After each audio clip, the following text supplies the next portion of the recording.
இன்னைக்கு மோர் சம்பாரம் எப்படி பண்றதுன்னு பார்க்க போறோம். அதுக்கு நான் இன்னைக்கு ஒரு 1.5 செம்பு போல மோர் ஒரு பாத்திரத்துல ஊத்தி எடுத்து வச்சிருக்கேன். அரைச்சு எடுக்கிறதுக்காக 3 பச்சை மிளகாய், ஒரு துண்டு இஞ்சி, கொஞ்சமா கல்லுப்பு, கொஞ்சம் கருவேப்பிலையும் மல்லி இலையும் தனியா எடுத்து வச்சிருக்கேன். இது கட் பண்ணி எடுத்து வச்சிருக்கேன். இது மோர்ல போடுறதுக்காக, இது எல்லாமே அரைக்கிறதுக்காக. நம்ம இப்ப எப்படி பண்றதுன்னு பார்க்கலாம்.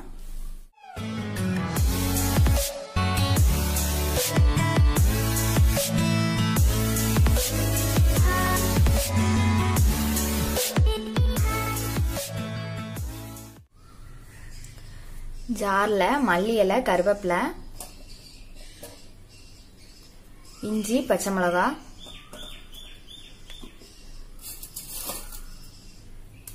உப்பு, இது எல்லாத்தையும் கொஞ்சம் கொரகொரப்பா அரைச்சு எடுத்துக்கலாம்.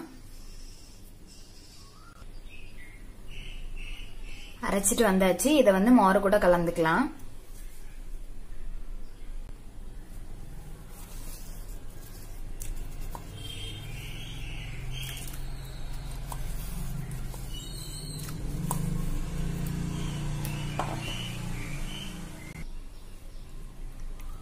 ஜார் அலசி கொஞ்சமா தண்ணி சேர்க்கிறேன்.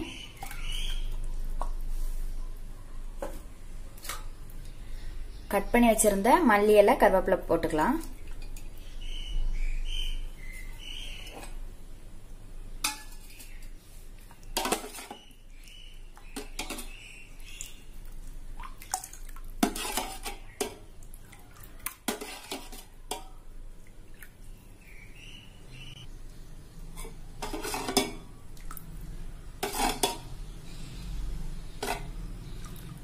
நல்லா கலந்து விட்டாச்சு.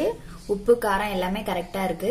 இது மாதிரி நீங்களும் செஞ்சு பாருங்க. செஞ்சு பார்த்துட்டு எப்படி இருக்குதுன்னு சொல்லி கமெண்ட்ல சொல்லுங்க.